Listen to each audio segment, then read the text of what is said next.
Story time on why I cut off my then best friend of 7 years. And yeah, I actually wrote some things down on a piece of paper so I don't forget to tell y'all. So our friendship started back in freshman year of high school. It was second semester, so this had to be around 2013. I think we had an English or math class together, and she was really cool. She had a super outgoing personality. I was the exact opposite. I was a super introvert, but for some reason we just really got along. So our friendship really stuck around all throughout high school. She would do little things in high school that would kind of make me raise an eyebrow. Whenever we were walking together, and mind you, she was popular, she was a cheerleader, I totally get it. But we would be mid-sentence, mid-conversation, and she would just dart in another direction without saying anything. And I always thought that was super weird because I'm just I would never do that to somebody while they're talking. So I overlooked that red flag, and eventually we graduate, and she goes to school 4 hours away, but she still comes back to see her boyfriend, who lived 15 minutes from me. So let's just keep that in mind.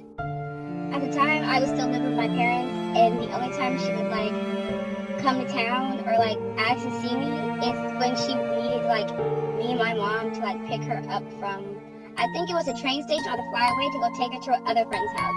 At no other time during her stay there did she come and hang out with me. She just used me for a ride. It was my mom's car. Fast forward, we're still friends. We're still talking on a somewhat consistent basis. And whenever she would come out here, she would only come out here to see her boyfriend. And she really wouldn't even tell me that she was coming to town. She would accidentally tell on herself during conversation. She's oh, me and my boyfriend did this and this. I'm oh, you were just out here? Why didn't you say anything? You could have just hung out. He lives 15 minutes from me, so it's not like you have to go out of your way to come see me. And mind you, we're supposed to be best friends. And it was one specific instance where me and her actually did get the chance to hang out. I had picked her up from her boyfriend's house. We had gone to the mall. We were hanging out. While we were at the mall, it was two boys. They tried talking to us, but we both brushed it off because we both had boyfriends. There was really nothing to talk about. And then we went to go meet up with both of our boyfriends for lunch. Now, this is a little bit post-COVID, so you could order food at restaurants, but you really couldn't sit down and eat. So we had to take our food to go, and we were going to go take our food to one of the view spots that we really like to go chill at. On the way to the view, mind you, my boyfriend's driving, I'm sitting in the front seat, and then it's her and her boyfriend in the back seat. She brings up the boys that tried talking to us in the mall. And I don't really feed into it too much, but yeah, they were trying to talk to both of us, blah, blah, blah. And this is where it got weird. I get a text from her that she meant to send to her boyfriend. And it said, oh, they were really trying to talk to me. They weren't trying to talk to her. I was I really turn around and show her, and I'm what the fuck? That's weird. I'm not even trying to hype it up to make it seem like they were trying to talk to either one of us. They tried to talk to both of us. And why does it matter? We have boyfriends. Why does it matter who they're trying to talk to? I thought that was so weird. So that really killed the vibe after that. And I hate to even be confrontational because we're supposed to be best friends. I don't feel like friendships should ever have to be confrontational whatsoever. But that was some weird ass shit because what can you have just said out loud if you really want to say something? That was weird. So I let that go. And she would occasionally come and tell me that some people were talking shit about me. I guess some people or guys or girls from high school we went to. Mind you, I wasn't really friends with too many people, so you really had to go out of your way to talk shit about me. And she would tell me, oh yeah, somebody's talking shit about you, they said X, Y, and Z. I'm okay, well, who said it? Oh, I can't tell you that. Why? Why can you not tell me? Are you not my best friend? Because in my head, if you can't tell me who said it, you must have been sitting in there chiming in on it too. Because as my best friend, you would absolutely let me know, because you couldn't have came to my defense. Because if you were in my defense, you would have told me who said it so we could go handle the problem ourselves. Or at least let me stick up for myself and say something to whoever said it. But no, you want to play both sides, and I don't like people who do that shit. So after that, our friendship was slowly kind of coming to an end. The conversations became less and less. It really didn't help that she lived 4 hours away, or went to school 4 hours away. It really didn't help, and it kind of was to the point where I was you know what, the friendship really isn't there. I feel it's one-sided. At one point, I felt I was one always reaching out. She wouldn't really reach out too much. The conversation was just dry. I was you know what, I'm kind of just gonna leave it alone. And we were having a conversation because at the time, I had a nail business, I was doing bottle service, and I was working, so I had 3 incomes at one time, and I was doing pretty good for myself. I had moved out, I was really on my own. It was me and my boyfriend at the time. Like, it was just us two. And I was making it work. Like, that's just how I had to do it. And it was cool. And she was like, well, you should have just stayed with your parents and stayed so that way you didn't have to drop out of school. Mind you, she is the one person. If you saw my original pink tote video, she is the only person outside of the people who lived in my house who saw how badly my stepdad had beat me. Because it was one day when me and her were talking, and she was playing and she like bumped into me, but she bumped into the arm where he peeled the skin off. So I was like, I kind of winced a little bit. She's like, are you okay? And I was like, yeah, no. She's like, no, like, why are you like wincing like that? So I showed her like my arm was bandaged up like under my jacket. Like, I showed her the scars, not the scars, but the bruises going all down my leg. She was like, you need to call the police. And so if you're the one person who saw how abusive my stepdad was, why on earth would you ever suggest staying there? I left so that way I couldn't be subjected to any more abuse. And you're gonna tell me I should have stayed so I could stay in school? Like, did you touch grass at any point in your life? Because I would never suggest you stay in an abusive relationship so you can stay in school. Like, what? I know, I should have ended right there. I should have ended the friendship like right then and right there, but I was like, you know what, like maybe she just doesn't understand like what I'm going through. But now that I'm older, you absolutely understand. Like, people know what they're saying, they know what they're doing. And this right here was the straw that essentially broke the camel's back. Me and my boyfriend, we were going through something, we had just broken up, like, and I was just like confiding in her, like, you know, I don't even remember what the conversation really went like, but I was just expressing, like, you know, typical relationship problems, and she snapped on me. I don't want to hear about this nigga no more. I was like, wait a minute. Whenever you come to me with the problem between you and your relationship, do I ever snap at you and tell you I don't want to hear it? No. I sit there and listen, and we could be sitting here for an hour, and all I'm saying is, while you sit here and vent to me. But when I'm venting to you, now it's a problem. I was like, you know what? I'm good.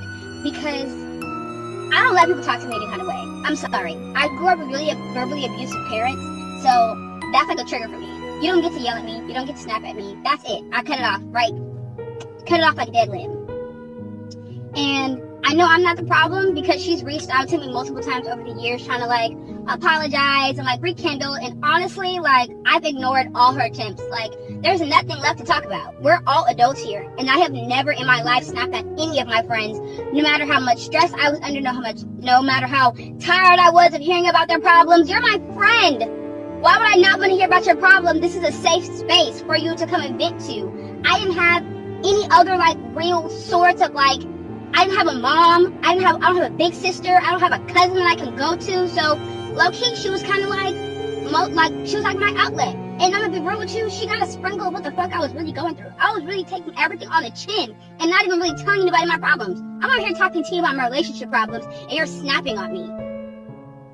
Yeah, the friendship had to go right then and right there. Like, it was done after that. Like, she's tried to reach out. I don't have nothing to say. Like, and we're all grown now. This happened like, 3 years ago, and I'm cool. Like, there's a list, baby. There's a list of aggressions. I'm straight. Yeah, you know how they say it be your own man? It be your own man. I am back with another spooky story. This one is a submission from Seychelles, or Seychelles, I'm not really sure. It's from the beautiful Seychelles Islands, nestled in the heart of the Indian Ocean. So this story happened to the person who submitted the story's aunt back in 2004. So this tale revolves around her aunt, her husband, and her children. We're living in a house in this place called Biolier, and I'm sorry if I butchered that, and the place was owned by her husband's boss. Since the boss lived in the UK, he trusted the aunt's family to oversee his property when he's gone. And basically, they oversee his property and make sure that it's kept in good condition. So the aunt is a dedicated housewife who often enjoys company of her close friends, and her close friends visited her daily. So one evening, as the clock approaches 8 p.m., it was time to take out the garbage. So auntie and the kids all decide to grab a bag and walk to the garbage can. So the children, one of them was 15 and the other two were merely 3. And the garbage bin was located about a 2-minute walk from the home. Little did they know that this routine task would lead to an unsettling encounter.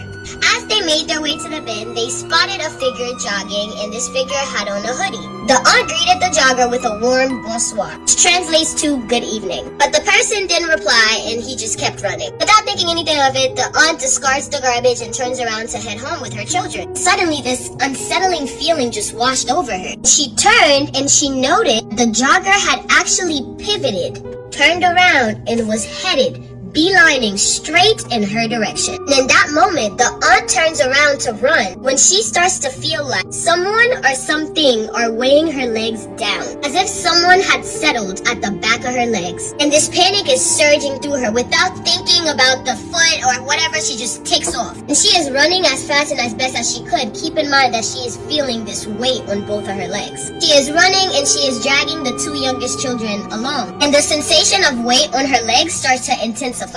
And mind y'all, she is hearing the sound of this jogger chasing her. And she's hearing the footsteps getting closer and closer as her legs are getting heavier and heavier. They're racing towards the driveway, hearts are pounding, until a passing car startled the mysterious figure, who then transforms into a black cat and ran off into the nearby bushes.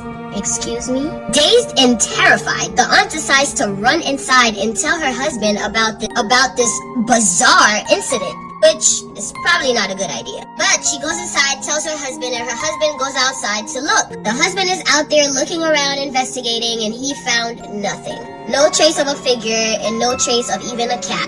And they let it go and go to sleep. The following day, Auntie woke up feeling unwell. She struggled to even walk. After visiting the hospital, the doctors were baffled and could not identify her ailments. And during this terrible time, her best friend remained a constant source of support, visiting her each and every day. As the weeks dragged on, unfortunately, her condition worsened, to the point where her aunt sought the counsel of a local nun known for her spiritual insights. Well, the nun revealed a shocking vision. Well, it was revealed that someone close to Auntie was doing witchcraft out of jealousy, hoping to force her out of the property for themselves. The nun directed Auntie's attention to a large rock near her washing basin, indicating that the individual had hidden a nefarious object there, in the rock. And unfortunately, unbeknownst to Auntie, whatever it is that was in that rock was the source of her misfortune. The nun gave Auntie a list of instructions. Armed with this knowledge, the aunt goes home and follows the nun's instruction. She found the item hidden by the rock. She removed it, disposing of it behind her while reciting special prayers. To her astonishment, after completing the ritual, she felt an oppressive weight being lifted. The eerie presence dissipated, and the nun's advice proved fruitful as her aunt's health gradually returned. And interestingly, after her recovery, the person who was suspected of enacting the witchcraft, her best friend, Auntie cut contacts with her and just kept her away. This experience taught the aunt that the spiritual realm could affect one's reality. Everything starts in the spirit realm. From that day, she remained cautious about the energies around her. Sharing this story, she hopes to shed light on the thin veil that separates the living from the unseen. The world we inhabit is filled with mystery, and every once in a while, we might stumble upon something that sends chill down our spine. Wow, thank you for submitting this story, Lolo. This was definitely a good one. It really do be your own man, and that is so unfortunate that in this world you really don't know who to trust. Well, that is the end. So as you guys may or may not know, I made a video about this, the video before this one. They are officially banning TikTok, you guys. So come January 19th, you guys will no longer be seeing my face on this app, as we will be banned over here in the USA. And if you're not ready to let go of these spooky stories, or you're not ready to let me go, your favorite Haitian homegirl, hello, I got a solution, because I've been on YouTube this whole time. You don't have to go without me if you don't want, because I already have 31,000 people, and I'm just waiting for you to join the ride. I am diversifying my content on YouTube and also posting longer, better, spookier stories, as I will have nothing but time, space, and opportunity to do that. And so if you haven't already, make sure you subscribe to my YouTube channel so you can catch all the spooky stories. And sometimes I tell stories on there that I don't tell on TikTok. Make sure you're also following me on Instagram. It's Rebecca_Journey. So that way, after the ban occurs, you and I were like this. Anyway, like I always say, I love you, my abducted human. I'm your favorite Haitian homegirl. I know y'all miss my story times because I miss y'all. Duh. I've been sitting on this story for a while now because I had to get permission from my coworker to tell this story because it's sad as fuck. So boom, it was a girl and a boy best friend, and this is coming from the girl's perspective. And they was best friends since they was in the 6th grade. They stayed best friends, and this lasted all the way up until they was in the 12th grade. And this is when they realized that they had feelings for each other. Let me correct myself. It was their freshman year in college. That's when they realized that they had feelings for each other. And then boom, she said that shit felt like a dream. Like they was moving really fast, but it felt like a fucking fairy tale. They was going on trips. They made each other families. They already kind of knew each other families, but as far as like meeting them in relationship terms and shit like that, went on hella dates. They spent a lot of time together. Like the shit felt, they was in honeymoon stage. Instead of moving fast or whatever, she slowly started to notice that he got more and more possessive. And then he slowly started to show a lot of insecurity. He was always questioning her. He barely wanted her to hang out with her friends. He was checking her phone a lot, like shit like that. That's a point to where she was like, do I really want this? Do I not want this? Is we moving too fast? She wanted to have a conversation with him and tell him, like, you making me uncomfortable, etc., etc. So they had that conversation. She said that it went well, or she felt like he understood, but clearly he didn't. So then boom, she said like a month and some change had went by, and she noticed he was still exhibiting his exact same behaviors. The checking the phones, always questioning her, etc., etc. Like he just didn't trust her. So then she got to a point to where she said that she felt like she was losing herself. She wasn't doing all the shit that she usually did. She felt like she was cornered, blocked in. And so she broke up with him. And that's where everything went fucking downhill. Said that it started off real slow. Like he was always blowing her phone up. Then it moved to him popping up to her job. Then it moved to him harassing her friends, etc., etc. Like he just wouldn't leave this bitch alone. He always emphasized the depth of love that he had for her, considering they was best friends since they was 12 years old. Now they experiencing a whole new level of love. So he felt like his love grew even more. Because by this point, they've been in this shit for about 8-9 years. Boom, it really started getting crazy because this nigga, she ended up going on dates with people. This was probably like 2 months after she broke up with him. She started going on dates with other people. This nigga will find out where she at and pop up to the motherfucking dates. He didn't give me too many details about the shit that would happen when he would pop up to the dates, but she did say like security always had to be involved, shit like that. He had a key to her apartment. I forgot to say this. He had a key to her apartment, but she took it back when they broke up. They was broken up for like 3 months at this point. I can't remember the exact time frame, but I just know it was like 3 or more months. So she lives with herself. She was sleeping in her room. She get up because she hear a loud noise or some shit like that. Like she hear a window, like some type of noise. I don't know what the fuck she was saying. But she said she heard something. So she got up. She live alone. So she know she gonna carry that phone. You know she ain't playing. She ain't lagging. He creeped down the hallway with her stick or whatever. All she sees is like a big black glob or something. Like there's a person right there. She couldn't exactly see who it was because the lights wasn't all the way on. Upped it. Boom. She didn't know who the fuck it was. And she was telling me the reason why she instantly was like that. First of all, I live alone, so who the fuck is this in my house? Second of all, she was saying that she lived in like a ghetto ass neighborhood, or she did at the time. So it was a lot of break-ins at that time. She wasn't playing on motherfucking games. So then boom, she walked up to the man and she seen that was her best friend. Her ex-boyfriend. I feel so bad for the motherfucking lady. She started crying and she was telling me the story, and I damn near started crying with her, and we just hugging each other, and she crying and we hugging and she crying. Because I can't imagine the level of pain that she feels knowing that she lost her best friend and her boyfriend. I feel so bad for that lady. I'll also say this. When a nigga is exhibiting signs of insecurity and possessiveness, obsessiveness, leave as soon as you can. Don't let that nigga continue to grow and foster feelings for you. Leave, because you don't know how that shit is gonna end. Forgot to mention that she ended up getting a restraining order on him after he started popping up to her dates. So that was more reason why she didn't know that was her best friend in her house. It is very true what they say. It's always the ones closest to you that you gotta watch out for. Story time. This story will contain multiple parts. If you don't like parts, go to the back of the bus. And for the ones that's really intrigued, tap in. Me and this girl was friends damn near 10 years, and she tried to set me up with her dad. Let's go ahead and get into it. So for the sake of the story, we're going to call the friend Kendall. Of course, that'll be me. This is an original story, by the way. Me and Kendall met in middle school. Just like with any typical middle school female friendship, it was a roller coaster ride. It was hot and cold. You're trying to figure out who your friends are. I would say maybe about 7th grade is when me and Kendall actually solidified a real friendship. Up until that point, it was just a lot of hey, byes in the hallways. Again, trying to establish some type of friendship. Now, we had like a little clique. It had to be between 3 and 5 of us. That number would constantly change. Either people would be dropping like flies, or we would be adding new additions to our little friend group. Now, we're going to introduce another character. This character, we're going to call her Tyler. Tyler was like the monkey in the middle of the room. I don't care who fell off. I don't care who got added onto the program. It was me, Kendall, and Tyler. Period. Obviously, we all had our own friends outside of that group, but that was our clique.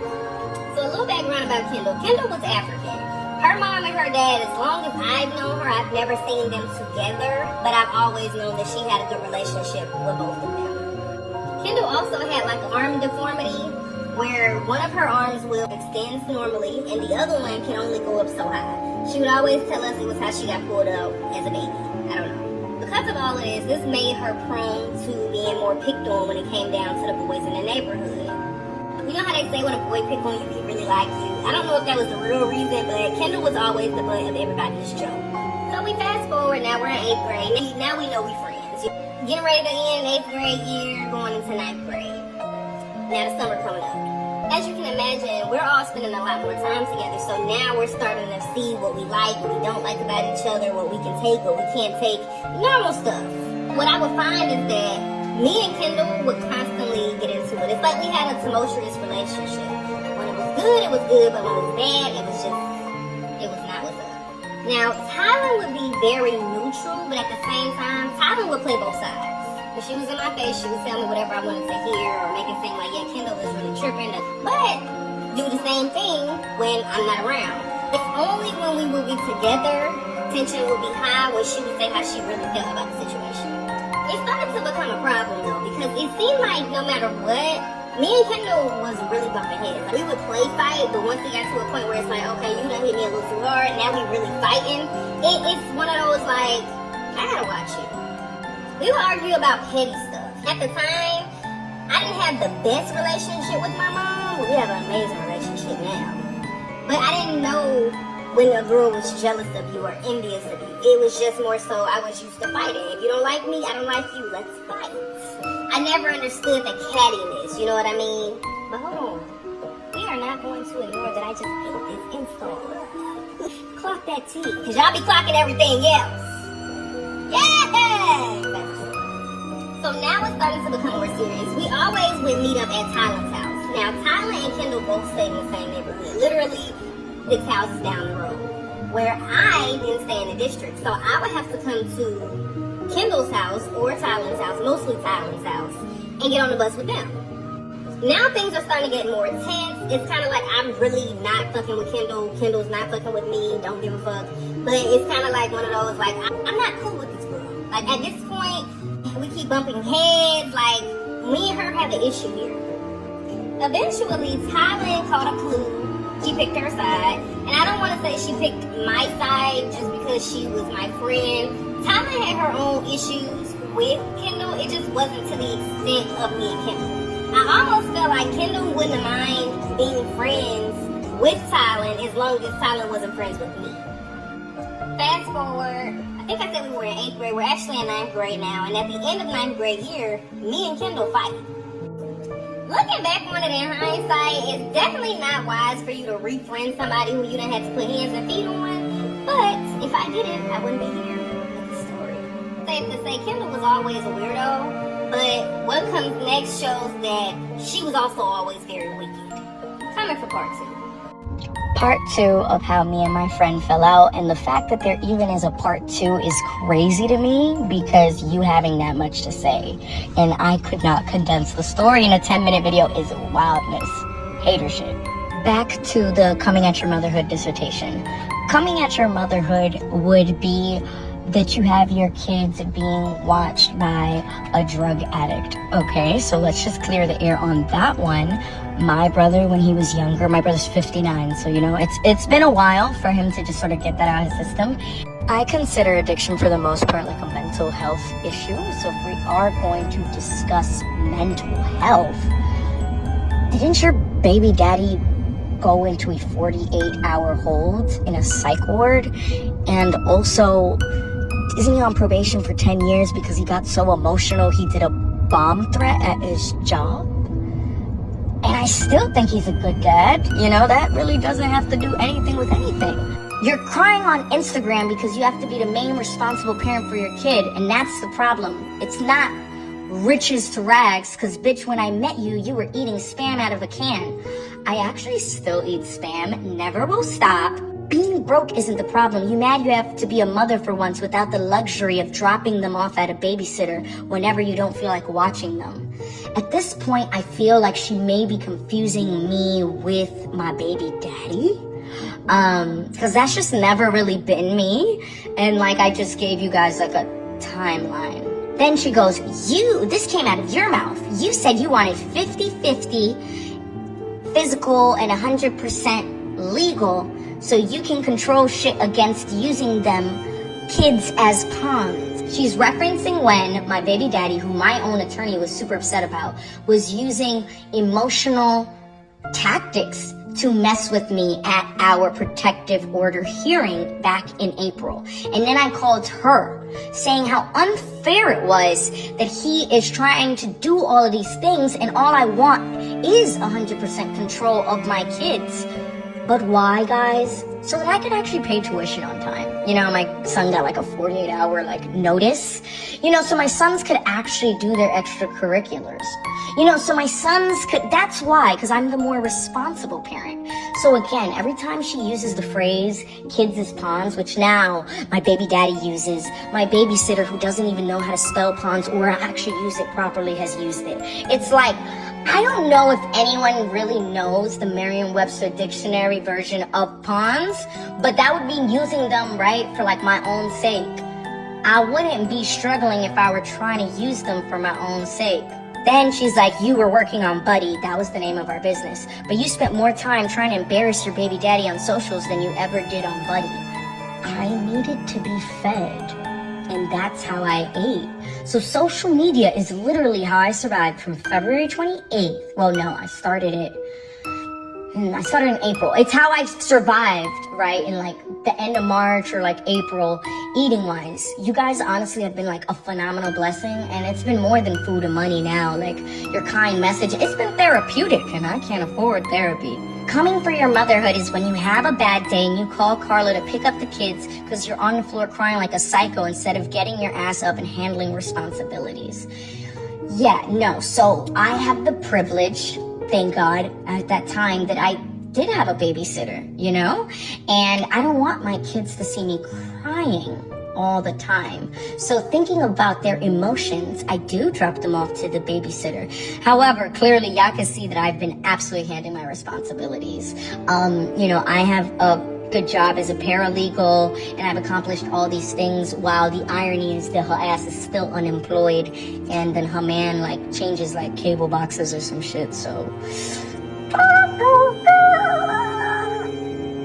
And then also like, she should probably take a step back and realize that she doesn't take a break and then she snaps on everybody, which isn't healthy. Hence why me and your man were looking for a therapist for you. Then she goes, you want a yes man?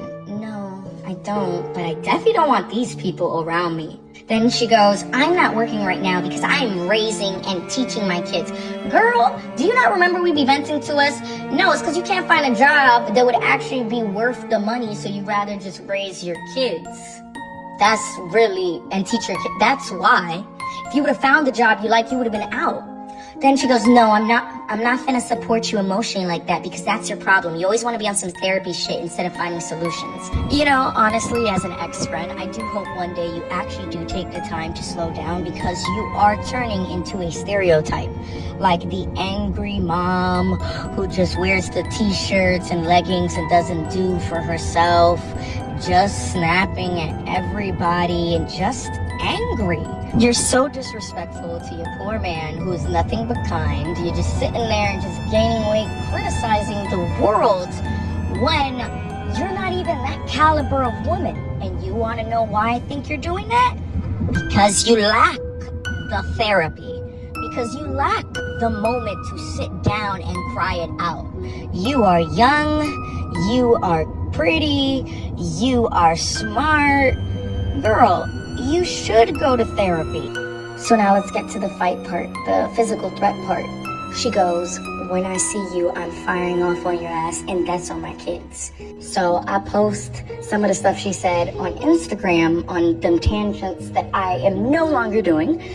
And then her cousin messaged me, and she started physically threatening me. You know, she's like, you're a pussy, you're not about it, I'm not about this internet stuff, something around those lines. And you know, that she's gonna pull up. And honestly, I'm not gonna lie, at this age and where I am in my life, if you threaten to physically fight me, I will just troll you. I'm 28, and I have things to lose. And if I wanted to still continue with the hood behavior, I would have just stayed in the hood. But I'm not fighting nobody. So I'm like, if you guys pull up, I will literally run circles around both of y'all fat asses until you get tired. Then she was like, oh, I know you would call the police. You're a police ass hoe. I am so glad that you know.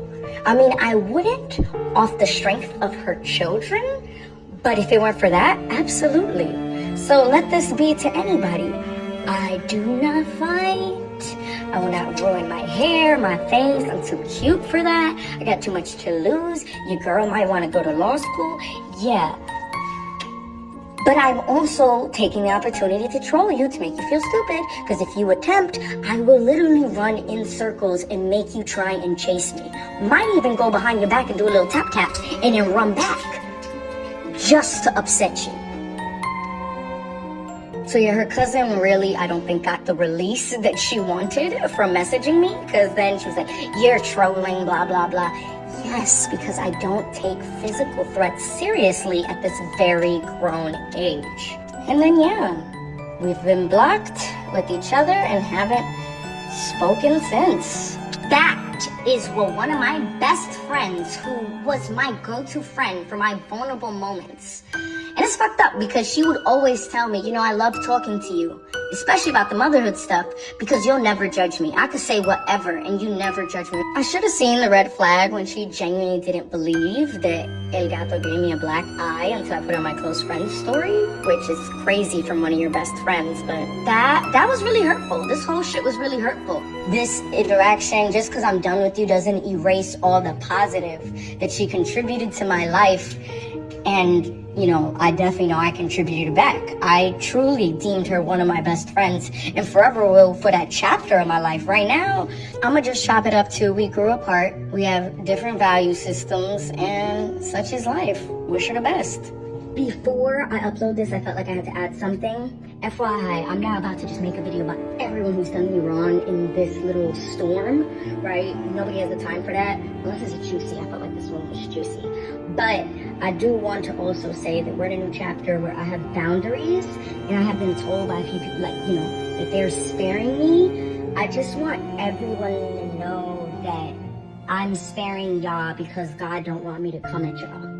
I barely even said anything like that. I was scratching the surface. If I wanted to be messy, vindictive, trust and believe I could have said a lot of foul things, but I'm not going to, because stooping down at that level never brings me peace, ever. I always regret it literally immediately after. So this is just a message, right, for anyone in their head that thinks that they're sparing me.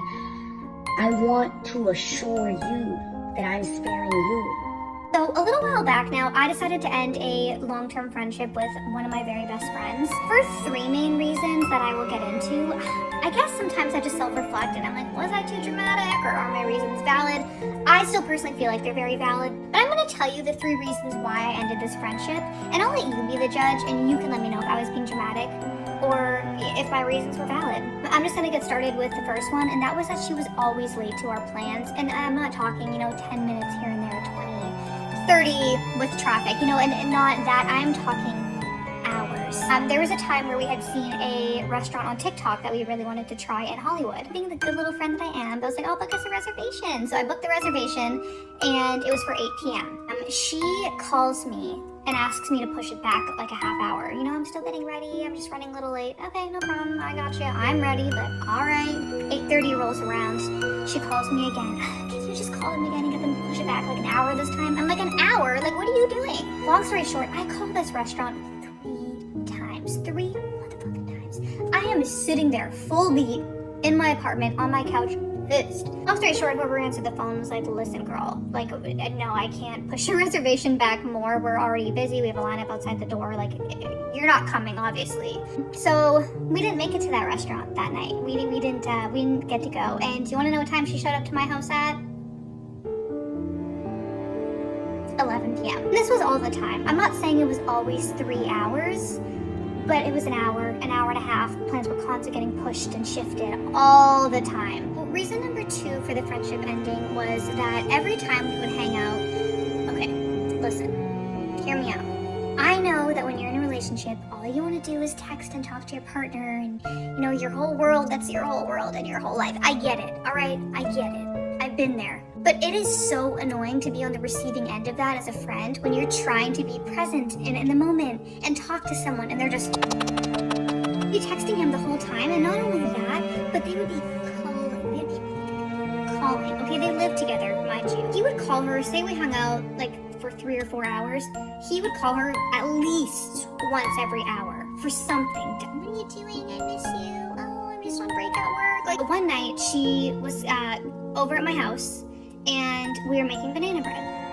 And he calls her, I miss you. What are you doing? And I'm like, and she tells him, oh, we're making banana bread. And he goes, oh my God, that sounds so good. Can I have some? He drives his bald head over from his apartment to mine so that she could go outside and like hand feed him banana bread. I don't even know, spit into his mouth like a baby bird. I don't know, but she went outside for like 20 minutes and just left me inside my apartment to like eat what we just made by myself.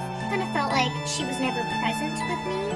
She was always just focused on her relationship and needing to text him back right away. You know, she never answered the call and said, hey, I'm busy. Can I talk to you later? Me and Autumn are doing blah, blah, blah. I was like, hey, yeah, I got all the time in the world. And I would just sit there like, okay. So the last thing, arguably the biggest thing in my opinion that she would do that really just caused me to be like, okay, this just isn't going anywhere, was I would see her maybe once a month, sometimes twice a month. I know everyone always says like adult friendships are so hard, and I mean, like, yeah, I get everyone's busy, but no one is that busy. Especially me and her, to preface, lived 15 minutes away from each other. Like, we both had vehicles. Like, there was no reason why I should have only saw her like once or twice a month. But I would message her on a Monday and be like, hey, I miss you. Can I see you this week or this weekend?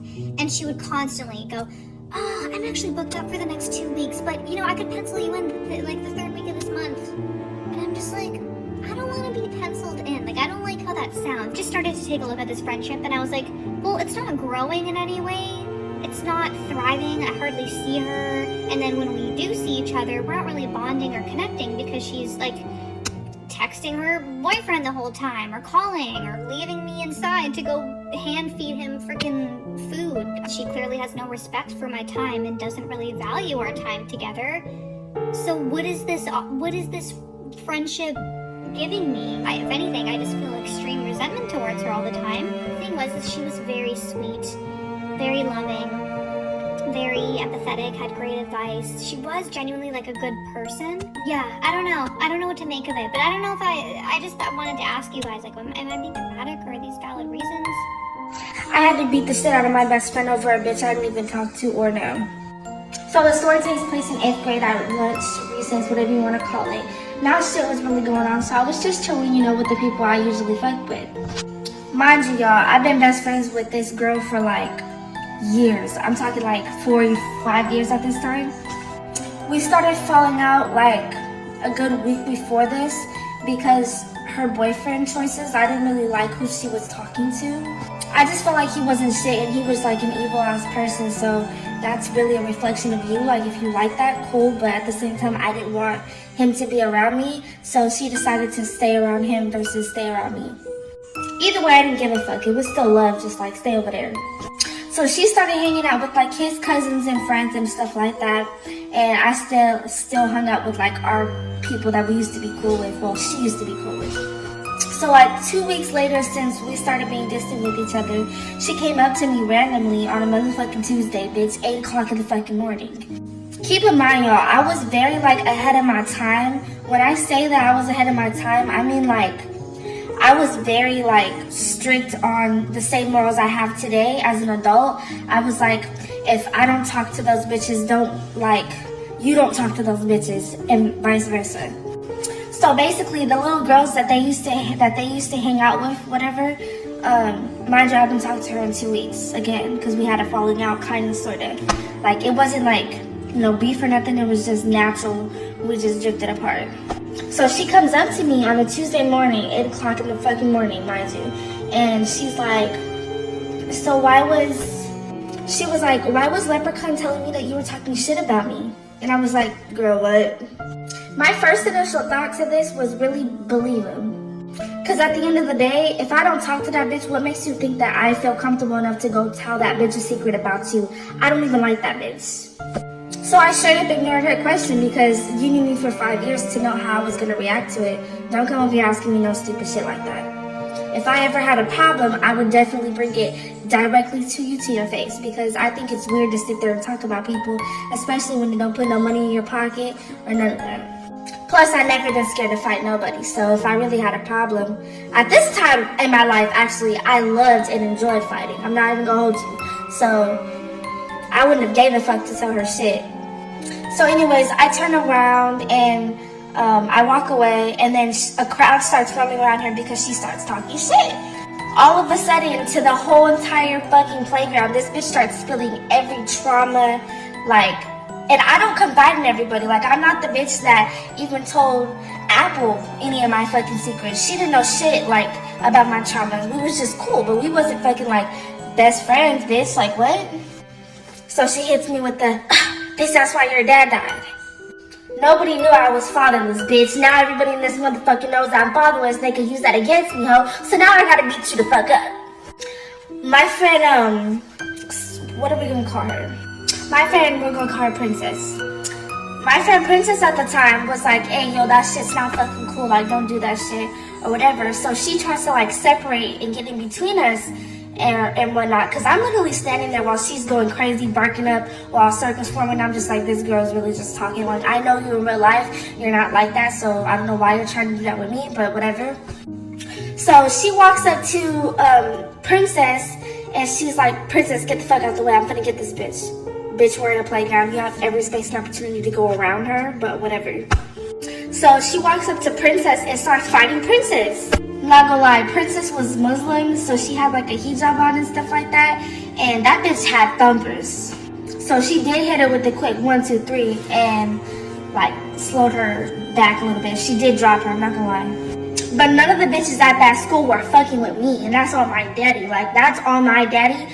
My daddy, they were not fucking with me. So the fact that Princess put you on your ass, you should have knew better than to get up and come to me. So anyway, so she gets up, comes to me, and I'm like, bro, there's no way that you're really gonna fight me over an assumption on a bitch that I don't even fucking like talk to at all a day in this life. I was low-key hurt, so that rage really did fill me up, and I had that adrenaline and shit. Baby, I beat that bitch up so bad. All I remember was when they pulled me off of her, because I was like, kick. When they tried to get me off of her, I accidentally punched like our school's star wrestler in the stomach, and I didn't even realize it. He was like, fuck, you punch hard as shit. And I was like, I'm sorry, my bad. Because when I get there, there's literally no like calming me down. But yeah, so then I called my mama to come get me, and that was that. I never like fuck with that bitch again. I've had some awful friends in the past. So let's start with that. Okay, starting out great. I was doomed from the beginning. My first best friend, kindergarten. Nobody wanted to be friends with her. Nobody. And if there's one person in life and everyone's like, oh, I don't want to be friends with them, like, don't, like, and you feel bad for them, don't feel bad, because I've gone through that too much. It's always the people who, like, have nobody and they, like, grab onto you because you feel bad for them, okay? And then, like, you know, yeah. So, okay, so I had this friend, right? She didn't really actually be my friend. She wanted to be me and use me at the same time. I don't know. She was weird, okay? We had so many fights. Okay, this was, like, elementary school drama, right? She got mad at me because I was, like, friends with this one girl that she really wanted to be friends with, really bad, and then she banned me from being friends with her. Okay, great. 4 years later, when we got into junior high, she was like, with that same girl. She's like, oh no, I don't want you to be friends with her because she's mean, she's rude, and she's a bitch. Girl, that's you. That's you. I had to actually not invite people to my birthday parties because they did not want to be with her, like, at all. Nobody liked her. Like, I can't say how bad she was. I had to not be in class with her because she got in so many fights with me, and she made me cry every day, and my mom had to talk to this school about it because she was just so mean to me. There was multiple people she couldn't be in class with because they had like a no talking order type thing because once COVID stopped, she started like not talking to me and she dropped me for like popular kids. Cool. Okay, next one. I was friends with her for like many years. Okay. Not as long as the first one, but still a long time. She was very male-centered. Very. I couldn't talk to her without like having a conversation about a boy intertwined with it. Everything had to do with a boy. She would always like not hang out with me because like she was gonna go like hang out with this random guy, like some random old man. We were 8th grade. Yeah. She was really into older men. Okay, you guys, so I know I've talked about a little bit about my friendship horror stories, but I had a friend who I swore wanted to be me and was copying my every move. And it was so weird because there's one thing of like wanting to take inspo from your friends, right? But there's one thing to straight up copying them when that's not who you are.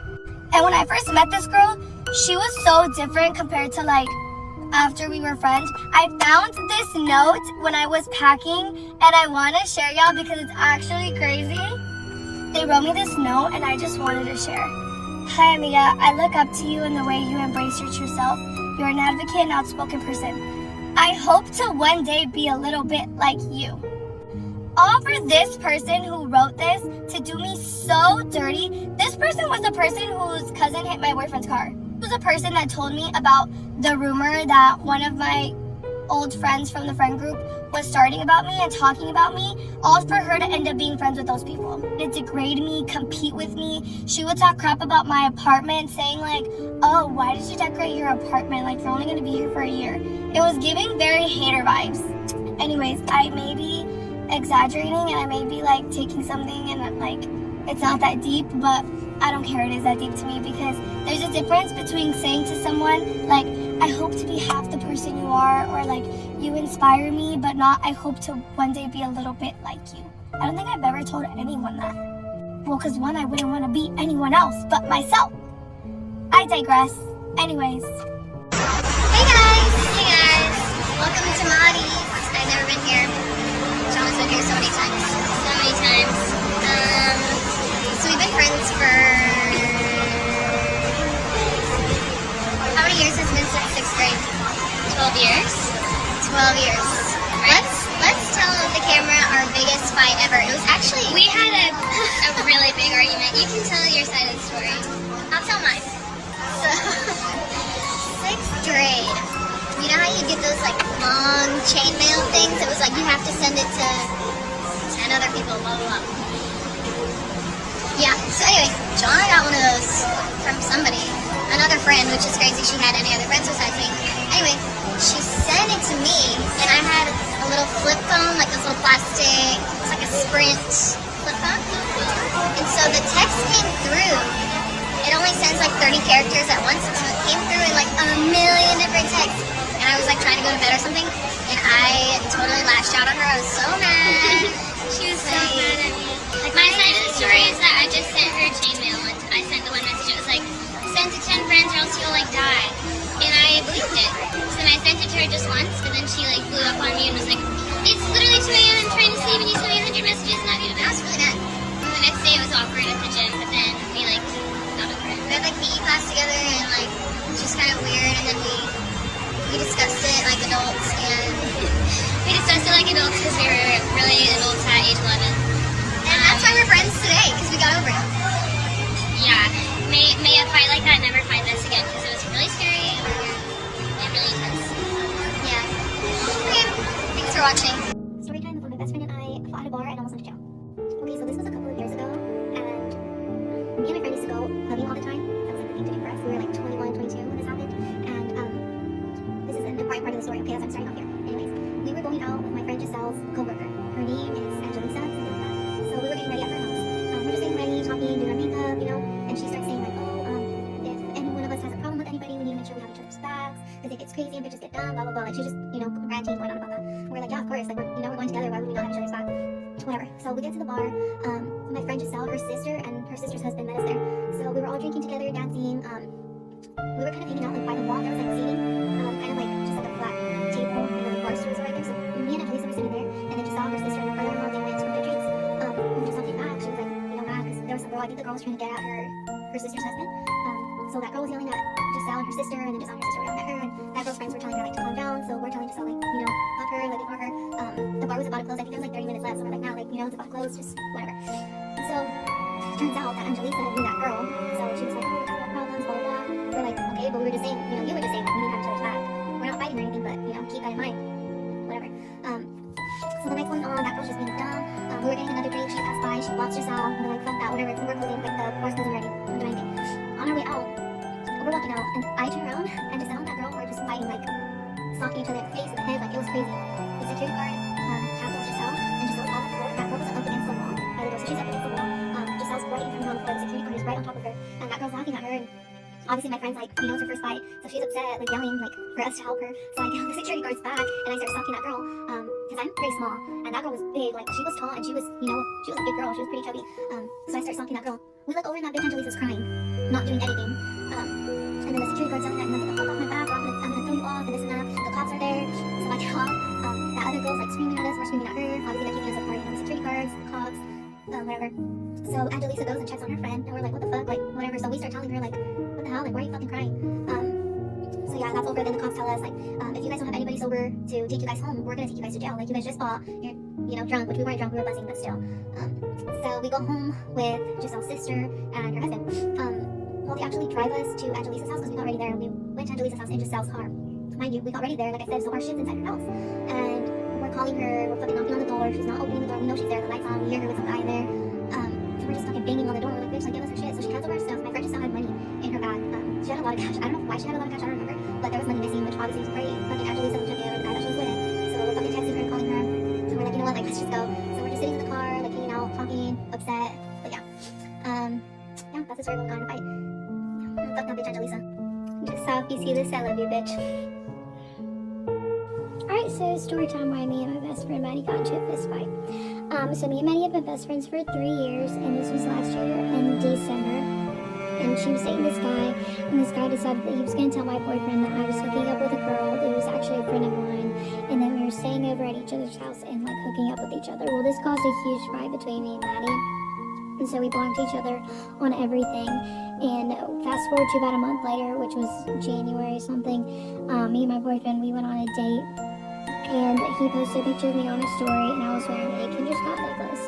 And so Maddie slid up on it, and she was like, tell that bitch to take that necklace off right now before I rip it off her neck, like, telling me that, like, my daddy was broke, saying for me to go buy my own shit, and, like, all sorts of stuff. I don't really have enough time to talk about everything, so, like, for a part 2. So, I had a fight with my best friend last night. He's not gonna call it a fight, but we was fighting. Basically, the argument was, he thinks I'll be a good mother. He thinks that I have so much love to offer a child, and I said, no, I don't. He recently became a father last year. He's happy being a father. He loves being a father. He loves his daughter. I'm happy for him. I love that for him. And Bestie, I'm sorry if you come across this video. I'm sorry, but you were dead ass wrong for what you said to me last night. I think some people think they know me based on the years we've known each other and the years we've been friends, which is fair. You know, it's been a long time, but I feel like y'all don't understand when no means no. I'm sure he meant well. He meant well, but I just wish y'all would just take what someone says and accept that's what it is. That's what they mean, that's what they say, and that's it. Okay, so when me and my best friend, aka my sister-in-law, are in, like, a little tiff or a little argument or whatever, the way we know if we're, like, cool to chat again is we will, like each other's like each other's stories on Instagram, number 1, or we will send each other a TikTok. Now, if either one of us does that, we immediately know it's over, we can call each other. And, like, obviously these are not, like, a big fight, they're, like, little things. But because we both are, like, overthinkers and we have anxiety, we need to know that things are okay before we can approach. And that's our way of doing it. Does your best friend ever play hard to get with you? Because my best friend is currently treating me like I'm the guy in her DMs that she keeps ignoring and he won't leave her alone. For starters, this morning I text her, we have a brunch set with my sisters, and I text her, I said, hey, I can pick you up on my way. I have to run a couple errands after, but you can either come with me or my sisters can just take you home. She goes, no, I'll just drive and meet you there. Okay, rude, first of all. Second, then after brunch, I'm like, hey, I want to go to the thrift store. Why don't you come with me? I just kind of want to go home and take a nap. Okay, 0 for 2. I'm 0 for 2 at this point today. Then I text her later because we had plans. It's Valentine's Day. We had plans to like go out for a drink later. So I text her, do you still want to go out tonight? I don't want to, but if you want to, I'll still go with you. Okay, so you hate me. You actually hate me. Then we make plans with like a couple of our other girlfriends to go out and get a drink later. So then I text her, I'm like, are you gonna eat before we go? She says, I don't know, I might, but I don't have any groceries, so I don't know. And I said, oh, well, I just went to the store, so I have stuff to make that sweet potato cottage cheese bowl that we like if you want to come over early and I can make it for us. Well, what time do you think you're gonna eat? Stop making me beg you to hang out with me. She's literally making me chase her, and it's driving me insane. Anyway, she's on her way over, but I'm mad at her. When I was 9, I went to a sleepover at my friend's house, and something in that house did not want me there. There was quite a few of us who were baking cookies, playing games, being loud, you know, the things that you do when you're little and at a sleepover. At one point, my friend casually tells us all that her house is haunted, and we just kind of laughed it off, thinking that she was joking or just trying to make things like spooky. The night goes on, and we gradually end up in her bedroom, and we're laughing, giggling, whatever, until we all wind up falling asleep. Sometime in the middle of the night, I remember checking the clock later on, and I'm pretty sure I woke up around 2:30 a.m. And it sounded like somebody was in the house, and I really listened, and I realized that it sounded like very heavy footsteps.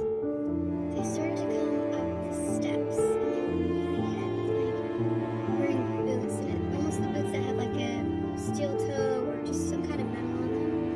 And the footsteps were dragging slightly. It was very slow and very loud, like too loud for anybody to ignore, and I looked around to see if anybody else was awake, but it was just me at that time. Eventually the footsteps hit the top of the staircase, and then I hear a couple more steps, and it reaches to outside of the bedroom door, and it just stops. And it stayed there for, I want to say 5 minutes. They just stood there, whatever it was. The footsteps started in, back, and forth, and the hallway, pacing. And then they came to the bedroom door again, and all of a sudden the loudest bang happened. It was very loud, like somebody was trying to get into the door. My friend actually woke up, and she just kind of stared at me, terrified, and you could tell both of us were just kind of frozen, and I just pointed to the door. She whispers to me, what is that? And I say, I don't know. And then we hear the footsteps go back down the hallway, down the stairs, and it was quiet. We didn't hear anything for the rest of that night. We fell back asleep, woke up the next morning, and while we were eating breakfast, I asked my friend if anybody was in the house, like brothers or somebody messing with us, and she said no. It's just my dad here, and he's too sick to get out of bed. We told her what happened in the middle of the night, and she said, I told you, like, I've heard similar things happen. After breakfast, we all went outside to go play, kind of marching it off. We decided to play Ghost in the Graveyard in the backyard, and I go to hide behind this bush. And that's when I saw her. Laying down was a little girl about the same age. She had blonde hair, she was wearing a really, really pretty white dress, and she was barefoot. I kind of stared at her for a second, then I waved, and then she waved back at me, and she said, don't go back into the house. And I was confused, and I just pointed back at my friend's house.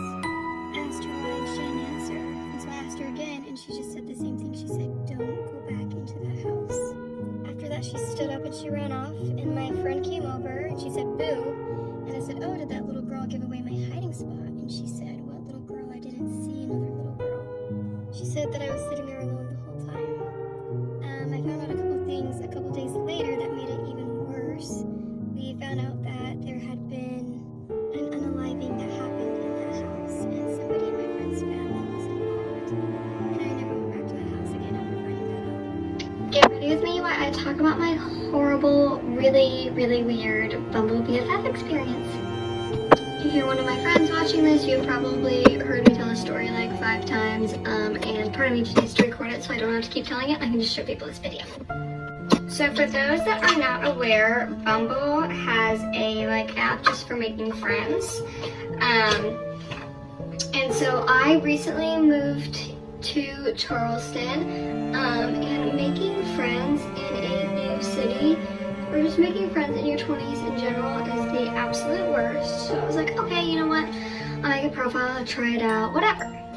So I matched with this girl, and we are really hitting it off. I was like, oh my god, finally a girlfriend here that we have so much in common, very similar humor. Just because honestly I felt like a lot of the people on the app were very much looking for someone to get caught coffee and work out with, and that's just like not really what I was looking for. Like I'm looking for someone with a similar sense of humor to me, and like can just like lay on the couch next to me and like, I don't know, just joke and watch movies and like not have to really entertain each other. So I found a girl that I was like, oh my god, like you're perfect, like new friend soulmate loading. So anyway, so we're texting for like probably like 4 or 5 days, and finally we decided like, oh, like let's hang out. She was like, okay, so there's this little happy hour spot, I'll meet you there, and they do trivia. So the day comes and I'm super excited, like not nervous at all. I was just like, oh seriously, like I think the worst thing that could happen was that like she has an annoying voice or something because I haven't heard her voice, but like honestly, like that's all I can imagine could be the worst thing. Also, if you're judging at any point how I do my makeup, sorry, it's just how I do things, whatever. Anyway, so I get to the place, and to be honest, my first thought was, she looks like a completely different person. Like, not in like, oh, she's gained a little weight from her like pictures. No, not like that at all. Like, genuinely looked like a completely different person. I don't know if just maybe like she had makeup on in her pictures, or they were just like flattering pictures. I don't know. Looked nothing like her, which I was like, okay, Marie, you're being like really shallow for even thinking that. But I mean, looking back, I was like, was that even the right person? So anyway, we sit down, we start chatting. Things are fine, like not super awkward. But then the first red flag that I had kind of brushed off early on was, so I have a lot of weird allergies that just happen all the time. It's why my cheeks are randomly super flushed. But if I drink, I really can only tolerate seltzers anymore. And the happy hour place we were going to did not have seltzers on the happy hour list. And the girl was like, I gotta pick a fake name. Amy was like, oh, like, what are you gonna get? Like, I love a happy hour. I was like, oh, honestly, like, I'll probably just get a seltzer. Like, I'm gluten-free, like, can't do beer. And she was like, oh, but that's not on the happy hour special. And I was like, oh, no, that's totally fine. Like, I'm used to kind of having to do my own thing. Oh my god. I might just actually take all this off because right now in this lighting it is not looking good. Okay, whatever, I'll worry about it later. But she was like, no, but like seriously, like I really want you to order something off the happy hour menu. And I was like, seriously, like don't worry about it, I'm used to this. She goes, no, like I want you to. So I was like, okay. So she flags down the waitress, which there's nothing I hate more than somebody who's like weird with waitresses. And she flagged down the waitress and was like, hey, my friend here, like, can't do gluten and you don't have seltzers on the happy hour list. Like, could you add them? And she was like, no. And I was like, no, like, seriously, like, don't even worry about it. Didn't even want her to ask. So, whatever. And she's like, kind of like, oh, like, weird that this waitress sat down. But, okay, whatever. I kind of ignored it, moved on. One thing you'll quickly learn about me is that I don't know how to say no, and I'm such a weird people pleaser to like, I just never want to hurt anyone's feelings, so I like let myself be in uncomfortable situations. We're really trying to work through that, especially after this experience. But anyway, so we start doing the trivia, and like, the conversation's like going fine, but like, she was just getting like randomly like really weird. So like one of the first things she said was like the first question she asked me was, she was talking about my fiance Connor, and she was like, so like what do you love about him? Which I was like, it's a really intense question right off the bat. And then like I answered and she goes, do you think he'll like me and do you think I'll like him? Which I was like, girl, we just met, but whatever. So anyway, then finally we start doing trivia, and we had to come up with a trivia team name. And I'm not kidding, every team name I suggest, she's like, no, that's bad. That's bad. Okay, it is not that deep. At this point, I'm picking up on the red flags. Like, I'm like, okay, this is a little weird, but like, honestly, I've just been so desperate for friends here that like, I think I was just kind of letting some things slide that I really shouldn't have. And then like at one point, she like randomly like holds up her phone to take a pic. She holds up her phone to take a picture of me, which I was like, it's a really weird thing to do with someone you literally just met. She holds up her phone to take a picture of me, and I like kind of like filled my drink and smiled, and my phone's like sitting right there, so you can kind of see it in the picture. And she goes, move your phone, make it look like you're having a good time. So at this point, the red flags they're waving. So I'm like kind of trying to like get out of it, you know. I was like, oh, like once trivia's over, like I'll probably head home after that, you know. Gotta work in the morning, tired. And she was like, oh, well, you don't work. No, I don't think I said I had to work in the morning because I'd already mistakenly told her that I didn't work the next day. Because at one point she was like, oh, you don't work tomorrow, so tomorrow we should do this, which I was like, once again, just met. But anyway, so I'm like kind of trying to like hint that like, hopefully we can kind of get through trivia. I'm gonna head home. She was like, oh, but like there's this really cool dive bar I really want to take you to. And I was like, I don't know, like I drove and I was really just gonna have like a few more drinks here and then head home, like make sure I'm good to drive. And she was like, no, just like don't drink anything here, and then just have one drink at the next bar. And I was like, I don't know, like I wanted to have a drink here. And at this point, the waitress walks up and goes, can I get you guys anything? And she goes, no, we're good. Okay. So she's like begging me to go to this bar with her, and I was like, finally, I was like, okay, like I'll go for like one drink just to check it out. In hindsight, I don't know why I didn't stand my ground. It's always 2020, whatever. So yeah, I like agreed, and I was like, okay, whatever, like let's just go now. I don't even want to finish the trivia here. Let's just get this over with. So she lived downtown, so she had walked to the bar and I had driven. So I was like, okay, like I've literally had one, maybe two high noons at this bar. Like I can drive us down to the other one and I'll just get one drink there and be fine. And so, hi Bob. And so I like drive us to this bar. It's like 5 minutes down the road. At this point, it's like getting kind of dark outside. We like pull in, I park, I'm like getting ready to get out of the car, and she goes, wait.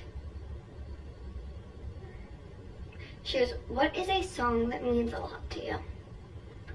I was like, oh, I don't know, probably the song that was like just playing in the background, Ribs by Lorde, like love that song. And she goes, play it for me. So like I kind of like didn't know what to do. I like kind of like laughed. I was like, oh, okay. So it's like completely dark out. We're just sitting in my parked car. My car's off except for the radio, and we're just listening to Lorde, just Ribs and silent, and like kind of like singing along, you know, just because it's like really awkward.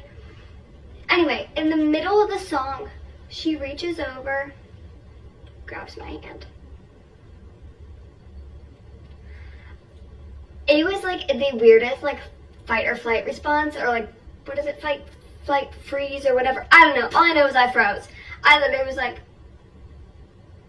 like so uncomfortable. I like just let her like hold my hand. I did not know what to do. This is Bumble BFF, by the way. I was not on regular Bumble. So after the longest like 3 minutes of my life, the song ends and we go into the bar. I'm gonna have to make a part 2, sorry. In my best friend, we had our first real fight yesterday, and it felt like we're not gonna be friends anymore. And we are like sisters. We don't fight. Like, it was crazy for us. No, seriously, it was crazy. We were yelling at each other, and the reason of the fight was, you know what? Fridge. So I broke one thing inside of the fridge, and she was like, you're gonna repair it. And I was like, no, I'm not gonna repair it. I don't have time for it. Like, I'm just gonna send you the money, and you're gonna repair it. And she was like, no, you're doing it. And then it got too intense, and I started crying, and the only thing that saved our relationship is when I said one phrase. I was like, if that's the price of our relationship, we are not best friends. And she looked at me and she was like, you're right. The biggest mistake people do when they argue is they argue against each other, not against the problem. And that ruins every single relationship. That's the biggest mistake. My friend wanted to fight me because I wouldn't bump coochies with her. Okay, let's do a quick story time while I do my homework because it helps me concentrate. Okay, I used to have this friend, let's name her Anna. And you know, Anna just went through a breakup. It was pretty bad. So me being the good friend I am, I'm like, okay, I'm going to go ahead and call her and see what's going on. She was like, boom, come over. Like, I really need your support. went to Walgreens, and then I also went to her favorite snack place. They have all snacks stuff. I forget what it's called, but I bought her a whole bunch of stuff from there, put it all in the basket, and went to Anna's house. And when I got to Anna's house, Anna was completely butt naked. When she opened the door, Anna had no clothes on. I saw everything from top to bottom, and I would not process everything, and I couldn't understand why. Life for part 2. Story time about that one time I had to fight my best friend because she bit my sister. Okay, so number one, I started off at the back of the bus. It seemed like every time I go to the back of this motherfucking bus, it's always some shit going on. But yeah, I was at the back of the bus. So I'm sitting back there with little boy, we gonna call him TJ. And we back there having a good old conversation, and then all of a sudden I heard this whining. Like this whining. Oh my lord, this shit sound familiar.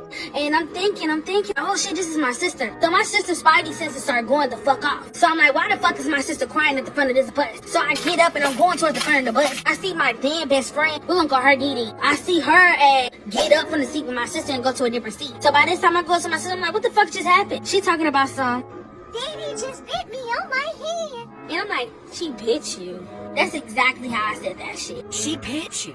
So I'm like, Dee Dee, what the fuck? She's like, no, she get on my nerves. She always messing with me.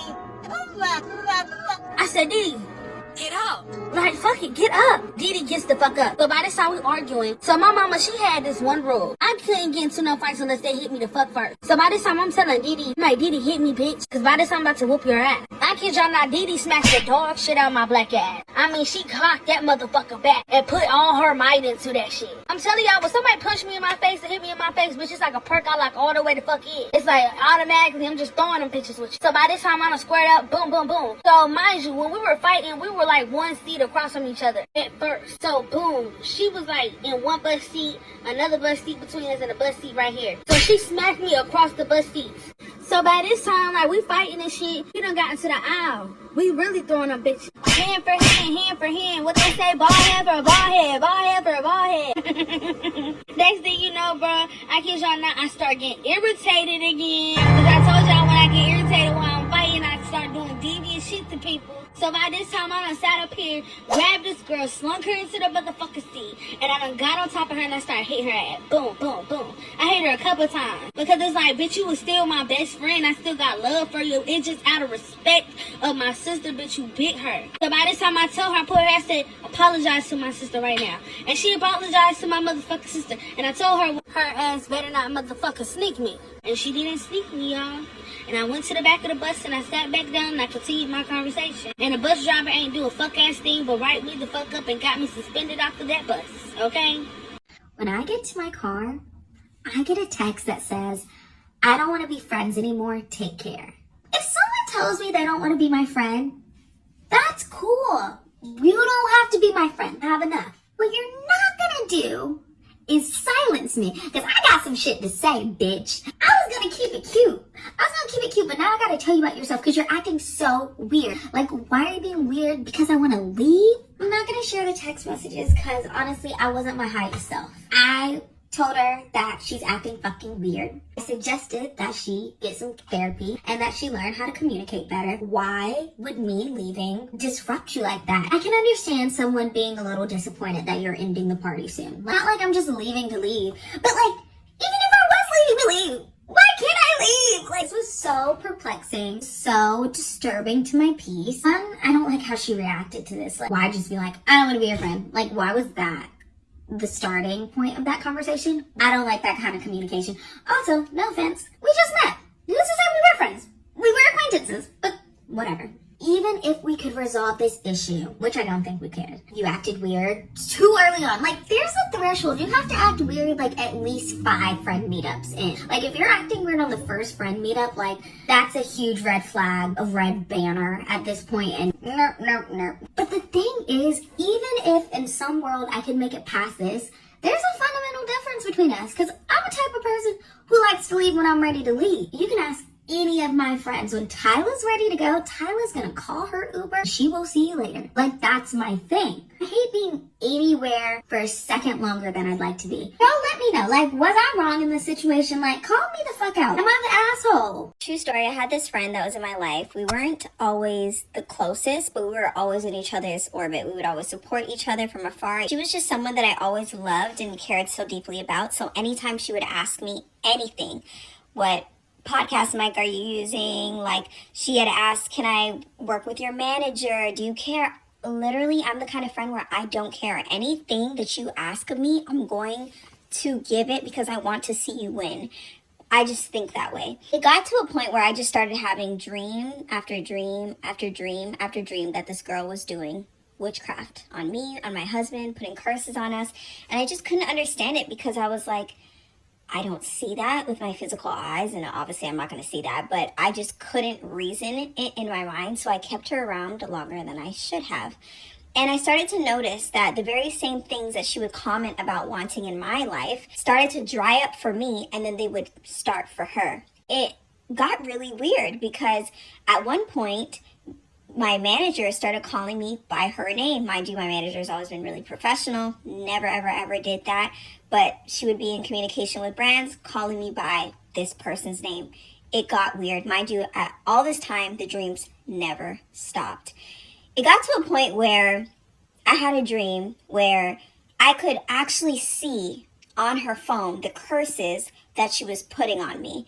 And I couldn't believe it. In the dream, I was like, oh my goodness, all this time, I didn't know that this was literal. But God, you are showing me that this is literal.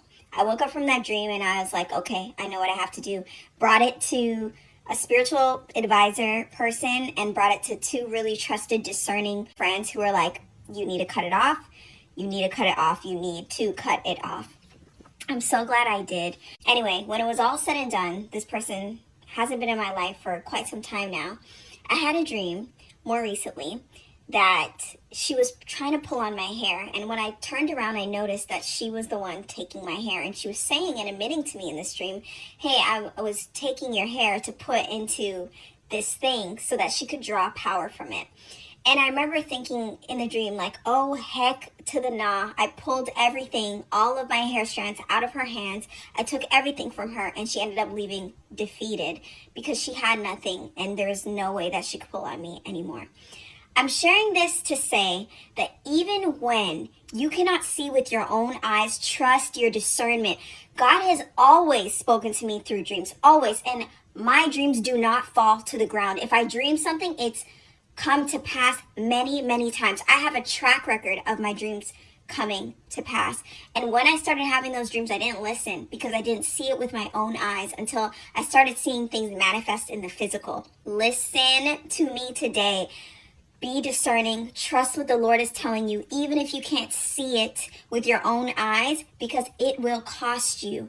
Be obedient. Cut it off. If you know that you know that you know that the Lord is trying to warn you about someone, listen, okay? I know it's really hard. I know it's difficult when you love someone. I know it's difficult when you want the best for someone, and it's very hard to believe that people you would call friend would ever do things like this, but there are people out there that will do things like this. So trust me, listen to God. Get ready with me as I tell how I got in a fight with my friend group and something completely unexpected happened. Okay, so I was called into the principal's office to make it up with mean girl Demi, but it didn't work out. So when I walked back, my entire friend group was waiting for Demi and they were gossiping about me as I walked past them.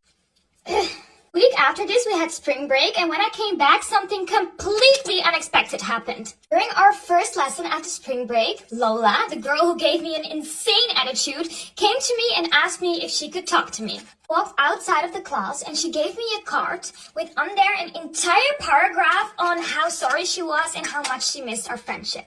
I was completely in shock. Like, I never expected from any one of them to even apologize, let alone from Lola. At that time, I was so hurt by everything that happened, and I said, you know what, I forgive you, but I can't be friends yet. If I want to be friends again, I'll let you know. Completely understood. We walked back to class, and then Demi, mean girl Demi, walked up to me and asked me if she could talk to me. Said, you know what? I'm sorry. We've been friends for such a long time. Let's be friends again. I told her the exact same as I told Lola. It went on. Every last one of them came to talk to me to apologize. Apology became weaker and weaker. From a personalized card, we went to a simple, I'm sorry. Then a random girl who had nothing to do with the entire fight walked up to me and said, you know what, Selma? I'm sorry. Cora, we are not friends. We never were friends, and we never will be friends. We're gonna believe what happened next, but Lola is my best friend right now. Let me know if you want to hear that story time as well.